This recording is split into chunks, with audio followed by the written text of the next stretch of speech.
حضرت امام اہل سنت امام احمد رضا فاضل بریلوی نے حضور اور اللہ کے علم کے حوالے سے جو عقیدہ دیا ہے، جو اہل سنت کا متفقہ عقیدہ ہے، وہ یہ ہے کہ اللہ کا علم ذاتی، ازلی، ابدی اور لامحدود ہے، اور نبی علیہ السلام کا علم محدود،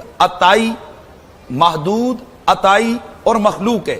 اور اللہ کے علم اور نبی کے علم کا اگر تقابل کریں تو یوں بھی ہم مثال نہیں دے سکتے کہ اللہ کا علم 7 سمندر کی طرح، اور یہ دولت المکیہ کے اندر یہ کہ اللہ کا علم 7 سمندر کی طرح، اور اس کے مقابلے میں رسول اللہ کا علم اتنا بھی ہم نہیں مانتے جتنا ایک چڑیا چونچ میں پانی لیتی ہے۔ لیکن یہ بھی ختم نہیں ہوئی بات، ہمارے عقیدے کی یہ بات ختم نہیں ہوئی ہے۔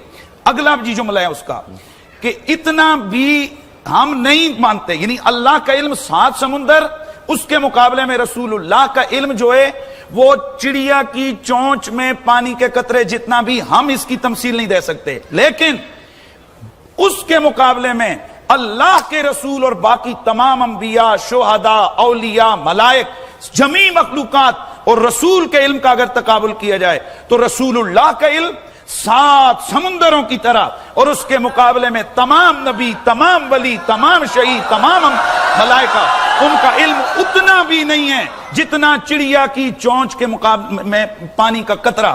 اب یہ اصل معاملہ ہے کہ ہم رسول اللہ کے لیے جب بات کریں تو ان کی شان کے مطابق، اور اللہ کے لیے بات کریں تو ان کی شان کے مطابق۔ تو جب رسول اللہ کے لیے ہم بیان کریں تو ہم یہ نہ کہیں کہ حضور کو آگے کا علم نہیں، حضور کو پیچھے کا علم نہیں، حضور کو اتنا نہیں۔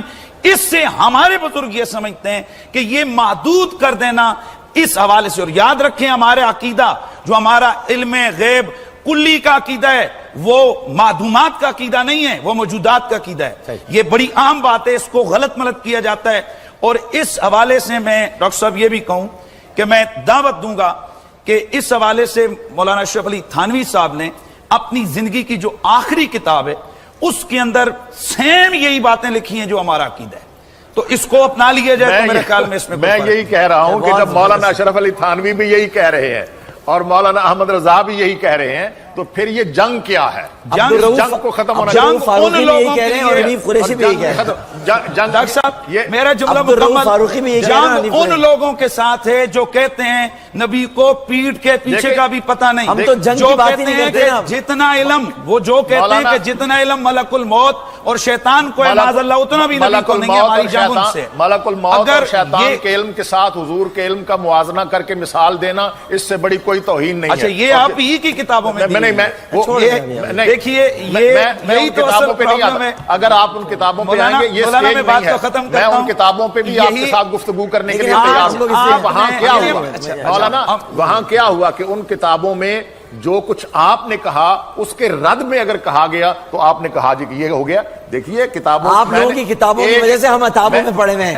ابھی بات یہ ہے ہم تو متفقات کی اور مشترکات کی بات کرتے ہیں۔ اچھا اب یہ بات نعرے لگائیں، نعرے یا رسول اللہ، تمام فرشتوں، تمام جنات، حتیٰ کہ تمام ولی، غوث، کتب، ابدال، تمام انبیاء کا علم ایک طرف ہو، حضور سرور دو عالم صلی اللہ علیہ وسلم کا علم ان سے زیادہ یعنی آپ اس بات کو گستاخی مانتے ہیں کہ جو آدمی یہ کہے کہ حضور کا علم دیکھیے شیطان اور ملک الموت کے علم سے کم ہے، وہ گستاخی ہے۔ میں اس پر آپ کے ساتھ گفتگو کروں گا، میں یہ صرف اتنا پوچھ رہا ہوں اس میڈیا کے سامنے کہ گستاخی ہے۔ دیکھیے حضور صلی اللہ علیہ وسلم، میں سوال پوچھ رہا ہوں کیا مولانا گستاخی ہے؟ میں بتا رہا ہوں، آپ پہلے کہہ چکے کہ گستاخی ہے، میں بتا رہا ہوں، یہی تو پوری 100 سال کی جنگ ہے کہ یہ گستاخی ہے۔ آپ میری بات سن تو لیں کہ اور الحمدللہ ڈاکٹر صاحب آپ کے آج کے اس منچ پر، آج کے اس اسٹیج پر یہ بات بھی کلیئر ہو گئی کہ ہم تو ٹھیک کہہ رہے ہیں۔ علماء دیوبند حضور سرور دو عالم صلی اللہ علیہ وسلم کے علم کو ثابت کرنے کے لیے شیطان کے علم کو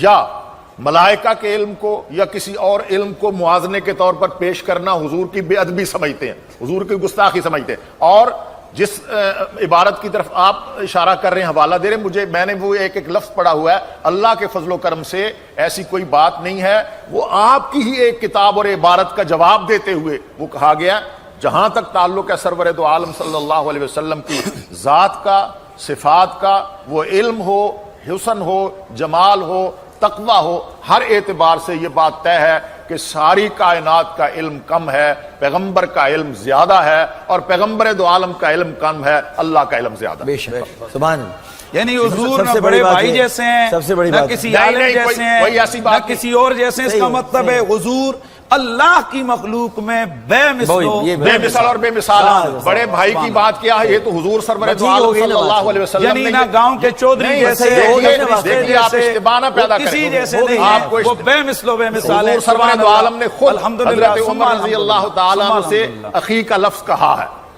ٹھیک ہے، اخی کا لفظ حضور سرور دو عالم نے خود کہا ہے کہ اے عمر جاؤ تو اپنے بھائی کو بھی اپنی دعاؤں میں یاد رکھنا، لیکن اس کی بنیاد پر یہ سمجھنا کہ جس طرح ہم اپنے بڑے بھائی کا احترام کرتے ہیں، الیاذ باللہ حضور کا بھی اتنا احترام کرتے ہیں، یہ نہیں ہے، یہ الزام ہے، یہ تہمت ہے۔ چلیے، اس اچھا تہمت ہوا، کو واپس اچھا ہوا، لیں، اچھی اس بات، تہمت بہت کو بہت اچھی بات۔ آج اس تہمت کو واپس لیں۔ واہ، واہ، ہم کہتے واہ، ہیں بھائی کیا ہوتا ہے؟ ماں باپ بہن بیٹی، ساری کائنات جو ہے وہ قربان ہے پیغمبر دو عالم کی واہ، واہ، جوتیوں واہ، پر، سبحان اللہ، پیغمبر کی جوتیوں پر، سبحان اللہ، سبحان اللہ، سبحان اللہ۔ پیغمبر کی ذات تو الگ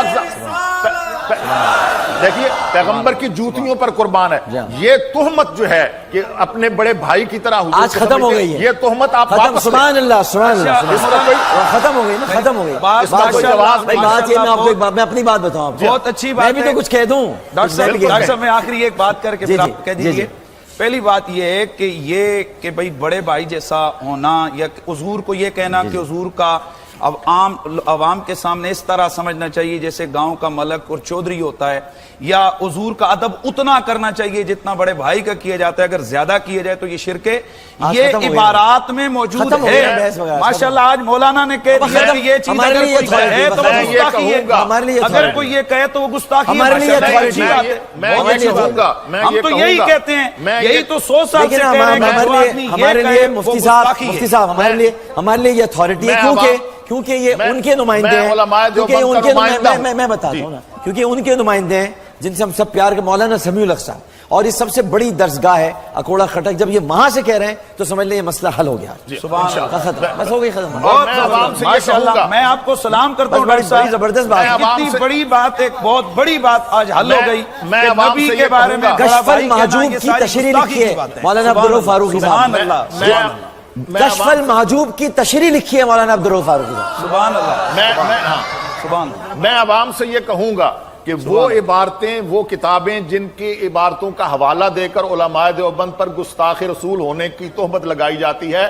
ان کتابوں کو خود پڑھیں، تقویۃ الایمان خود پڑھیں، صراط مستقیم خود پڑھیں، حفظ الایمان خود پڑھیں، آپ کو پتہ چل جائے گا کہ تہمت بس کیا صحیح ہے ختم اور ہو گئی حقیقت بات۔ کیا۔ آج بات ختم ہو گئی۔ میں ایک بات بس یہ کہنا چاہتا تھا، کیونکہ وہ اب بھائی اب اگر نعتوں کا وقت نہ ملے تو بھائی مجھے نہیں بولنا، کیونکہ بڑی اہم بات ہو گئی تھی۔